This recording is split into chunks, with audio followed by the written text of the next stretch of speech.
जय श्री कृष्ण दोस्तों, राधे राधे। कैसे हैं आप सभी दोस्तों। आज मैं आपको सुनाती हूँ गुरु चेले की बहुत ही मज़ेदार चटपटी कहानी।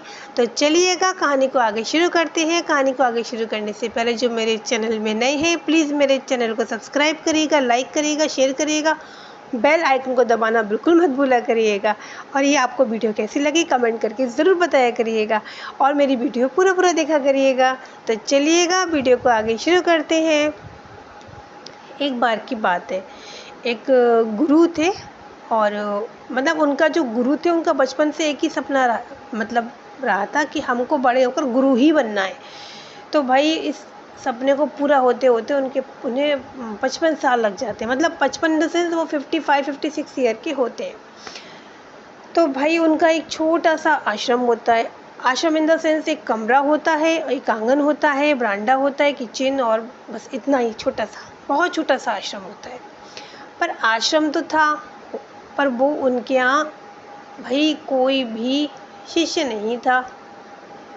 अब उनका बचपन से यही सपना था कि उनको बड़े होकर गुरु बनना है। गुरु तो बन गए, है ना। और एक किसी पाठशाला में पढ़ाने भी जाते थे। मतलब उनको वैसा गुरु बनना था कि हमारे यहाँ आश्रम चले और बहुत सारे शिष्य हमारे यहाँ पे रहें, और इस तरीके से उनका आगे पीछे वैसे भी कोई नहीं था। अब भाई बिना शिष्य के गुरु अधूरा और बिना गुरु के शिष्य अधूरा। तो भाई उनके यहाँ कोई भी नहीं रहता था, वो सिर्फ अकेले थे। उनका एक सपना तो पूरा हो गया था कि गुरु बनना, है ना। वो गुरु तो बन गए थे कि बाकायदा गुरु के तरीके से रहते थे। पर भाई अकेले व्यक्ति का रहना, तो आप लोग खुद ही सोचिएगा। अब उनके पास कोई भी शिष्य नहीं रहने आया था, कोई शिष्य था ही नहीं उनका। जिसको हम लोग कहते हैं ना चेला, कोई चेला है कि गुरु के पास कोई चेला ना हो तो कैसे मजा आएगा गुरु को। तो भाई उनके पास कोई भी उनका चेला या शिष्य नहीं था। अब क्या होता है, आसपास के जो लोग होते हैं, गांव टाइप का होता है एरिया, वो गांव के जो लोग होते हैं, किसी ने उनको गाय दे दी, ला के दे दी, गुरु जी, बस उनको गुरु जी कहा करते थे। वो उसमें बड़े प्रसन्न हो जाते थे। उनको लगता था हमें सब कुछ मिल गया। कभी कभार 5-6 लोग आ जाते थे तो उनको प्रवचन वो दिया करते थे, तो उनको वो चीज़ बड़ी अच्छी लगती थी। अब इस चीज़ को काफ़ी टाइम बीत जाता है। अब बहुत टाइम बीत जाता, उनके पास कोई भी शिष्य रहने नहीं आता था। कोई शिष्य रहने आया ही नहीं, कोई शिष्य बना ही नहीं जो उनके पास रहता। अब एक बार क्या होता है कि एक नेपाल से एक व्यक्ति आता है। वो भी कैसे आता है कि उसके घर में मतलब वो काम नहीं करना चाह रहा था घर में अपने, ना खाना बनाना चाह रहा था, ना सब्जी लाना चाह रहा था, कुछ नहीं करना चाहता। उसके पेरेंट्स बहुत दुखी थे। तो भाई साहब वही वो दुखी हो गया कि मुझे काम करना पड़ेगा। कभी उसके पेरेंट्स कहते थे ये ले आओ, वो ले आओ, तो उसने दुखी होकर अपना घर ही छोड़ दिया। अब छोड़ के वो इस साइड आ गया। अब यहाँ भटकते भटकते उस वाले गांव में आ गया। उस वाले गांव में भटकते भटकते सबने कहा अरे तुम कौन हो, कैसे, क्या। उसने बताया। अरे उसने क्या कहा कि नहीं, हम तो सब कुछ छोड़े आए हैं, हम संत बनना चाहते हैं, ये वो। तो सबने कहा अरे वाह, ये तो इसको तो गुरु जी के पास होना चाहिए। तो उसने कहा कि देखो आश्रम है, वहाँ तुम चले जाओ और तुम वहाँ पे ज़्यादा खुश रहोगे। अच्छा, तो वहाँ जाता है। अब भाई जैसे वो गुरु को देखता है, खुद वो एक संत बनने आया था कि लोग मेरी सेवा करें।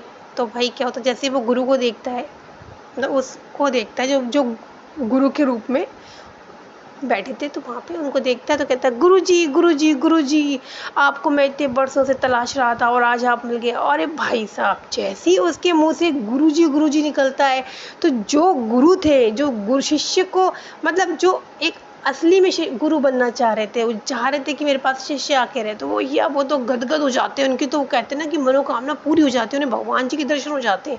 इस तरीके से उनको फीलिंग होता है, इस तरीके से उनको फील होता है कि मेरे सामने शिष्य नहीं है, मेरे सामने भगवान है। वो बड़े प्रसन्न हो जाते हैं।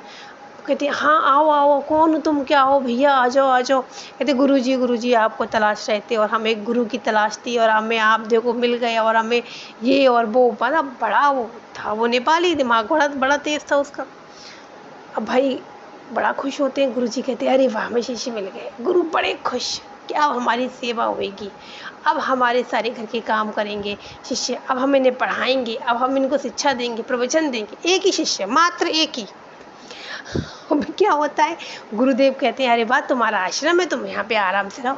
शिष्य को उसको क्या चाहिए होता है, एक रहने को घर, सुबह शाम खाना, उसी में खुश था।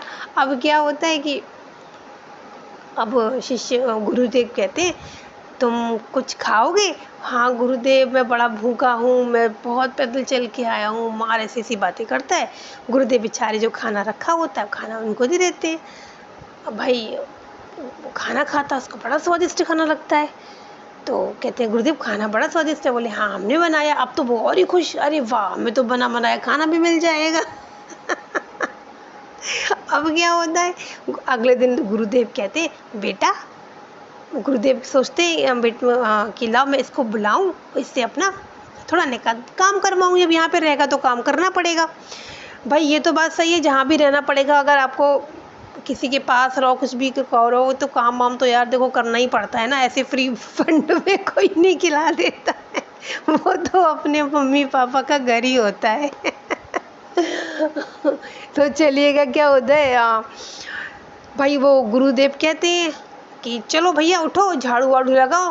कहते गुरुदेव झाड़ू क्यों लगाना? बोले अरे झाड़ू लगेगी, आश्रम में झाड़ू लगती है बेटा। गुरुदेव पैर में बड़ा दर्द हो रहा है, मैं इतने किलोमीटर चल के आया हूँ, मेरे देखो पैरों में अकड़न मच गई है, पैर नहीं उठ रही है। गुरुदेव सोचते चलो तुम आराम करो। गुरुदेव बेचारे झाड़ू लगाते। उनकी तमन्ना वो थी कि शिष्य मिले उनकी सेवा करे, पर नहीं भाई साहब वो झाड़ू लगाते हैं, झाड़ू भी लगाते हैं, सब करते हैं। कहते बेटा अब तुम एक काम करो, तुम फटाफट खाना बना लो। गुरुदेव खाना कैसे बनाया जाता है, मुझे तो पता ही नहीं। बोले चलो आज मैं तुम्हें खाना बनाना सिखाता हूँ। चलो बोले ठीक है गुरुदेव। खाना बनाया, गुरुदेव ने खाना बनाया, आटा माड़ा, सब्जी बनाई, रोटी बनाई, जो खाना बनता बनाया। फिर गुरुदेव ने कहा कि अब तुम चलो एक काम करो, जैसे हम रोटी सेक रहे हैं वैसे तुम सेको। कहता गुरुदेव मुझे वो भी सेकनी नहीं आ रही है। तो गुरुदेव सोचते चलो कोई बात नहीं, एक आध दिन। बोले गुरुदेव आप एक दो दिन काम करो, फिर मैं आपको देख देख कर एक दो दिन के बाद करना शुरू कर दूंगा। गुरुदेव कहते ठीक है। अब वो सोचता है कि चलो ठीक है कोई बात नहीं, एक दो दिन आराम कर लें, आराम से देखते फिर क्या करना है। और गुरुदेव बड़े खुश, अरे मुझे चेला मिल गया, चेला मिल गया, चेला मिल गया, अरे मुझे शिष्य मिल गया, शिष्य मिल गया, शिष्य मिल गया। इस तरीके से बड़ा खुश हो जाते हैं। भाई साहब गुरुदेव खाना बनाते हैं, उन्हें गरम गरम खाना भी देते हैं। गुरुदेव कहते हैं बेटा बर्तन मांज दो, इसमें तो कोई भी वो दिक्कत नहीं होती। गुरुदेव कैसे मांजे जाते हैं? गुरुदेव कहते हैं बर्तन उठाओ, इसको एक बार गंदगी इसकी निकालो, उसके बाद इसको जूने से साफ करो, ऐसे मांजो, उसके बाद दूसरे पानी से साफ करो। इस तरीके से जब बताते ना, तो बताते बताते सारे बर्तन भी साफ हो जाते हैं।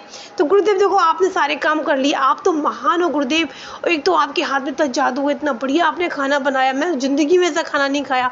इस तरीके से वो बातें बनाता चला गया, बनाता चला गया। अब 3-4 दिन हो जाते हैं। गुरुदेव सोचते हैं चलो अब 3-4 दिन अभी भी हुए हैं, अब एक आध दिन और उसके बाद मैं इससे कहूँगा कि अपने आप ये काम करना शुरू कर देगा।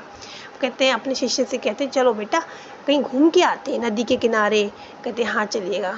दोनों भैया गुरु चेले घूमने जाते हैं। अब वो चेला इतना ही कहता है अरे गुरुदेव की जय हो, गुरुदेव की जय हो, तो गुरुदेव उसी में खुश हो जाते हैं। अब भाई क्या होता है, वहाँ पे दूर, बहुत दूर निकल जाते नदी के आगे, जहाँ पे बहुत सारे लोग थे, जहाँ गहरा पानी था। तो वहाँ पे क्या होता है, लिखा होता है कि जो भी कोई व्यक्ति डूब जाए और जो जिसको बचाएगा, मतलब जो बचाएगा व्यक्ति, बचाने वाले को 500 रुपये इनाम दिया जाएगा। तो गुरुदेव के दिमाग में ट्रिक आती है, गुरुदेव के दिमाग में ये ट्रिक आती है कि भाई ऐसा है कि मतलब गुरुदेव के दिमाग में ये ट्रिक आती है कि बिना पैसों के तो आश्रम चलता ही नहीं है, घर का खर्चा कैसे चलेगा, आगे भी शिष्य और आएंगे। वो ये मतलब सोचने लगते हैं गुरुदेव। तो गुरुजी उनके कहते हैं शिष्य से एक काम करते हैं, देखो मैं डूबने की एक्टिंग करूँगा और तुम मुझे बचा लेना, और जैसे 500 रुपये मिलेंगे तो उसमें से तुम 100 रुपये रख लेना बेटा, 400 मैं रख लूँगा, आश्रम का खर्चा भी निकलता रहेगा, और 2-3 दिन बाद हम ये काम करते रहेंगे, किसी को पता भी नहीं चलेगा। तो कहता है कि ठीक है गुरुदेव आप जाओ, मैं आपको बचाऊंगा। तैरना, बोले तुम्हें आता है तैरना? तो वो कहता है नेपाली जो होता है, कहता है हाँ गुरुदेव मुझे तैरना आता है। तो गुरुदेव कहते हैं क्योंकि मुझे तैरना नहीं आता है। बोले मैं जाऊंगा और वैसे हल्के हल्के पानी में कहूँगा बचाओ बचाओ, तुम मुझे बचा लेना, इस तरीके से बेटा हमारा खर्चा भी निकल आएगा। तो वो एग्री हो जाता है, तैयार हो जाता है। अब क्या होता है भाई साहब, जैसे वो गुरुदेव जाते हैं तो गुरुदेव से कहता है गुरुजी थोड़ा और आगे। कहते बेटा आप सही इशारा करते हैं, सही गुरुजी थोड़ा और आगे। गुरुजी आगे होते होते होते होते भाई साहब बीच भंवर में पहुंच जाते हैं, जहाँ पे बहुत गहरा पानी था। गुरुदेव भाई साहब डूबने, सच में डूबने लगते हैं। कहते बेटा बचाओ बेटा बचाओ बेटा बचाओ। कहता है नेपाली कहता है नहीं। कहते क्यों? नेपाली कहता है नहीं। तो कहता तुम एक काम करना, 250 तुम ले लेना, 250 हम रख लेंगे। नेपाली कहता है नहीं। कहता नहीं तुम एक काम करना, 400 तुम रख लेना, 100 मैं रख लूँगा। नेपाली कहता है नहीं। कहता भैया तुम 500 रख लेना। उनका शिष्य वही कहता है, जो नेपाली शिष्य होता है, कहता है नहीं। तो कहता मैं तुम्हें 500 रुपये और दूंगा, अब तो बचा ले। कहता नहीं, मैं तुम्हें 1000 और दूंगा, अब तो बचा ले भाई, मैं डूब रहा हूँ, सच में डूब रहा हूँ। नेपाली के वो शिष्य कहता है नहीं। नेपाली शिष्य कहता है नहीं। कहता है कि लेकिन क्यों? बोले पीछे पढ़ो, पीछे मुड़ो। तो पीछे मुड़ते उसमें बोर्ड लगा होता है, लाश उठाने वाले को 5000 का इनाम दिया जाएगा।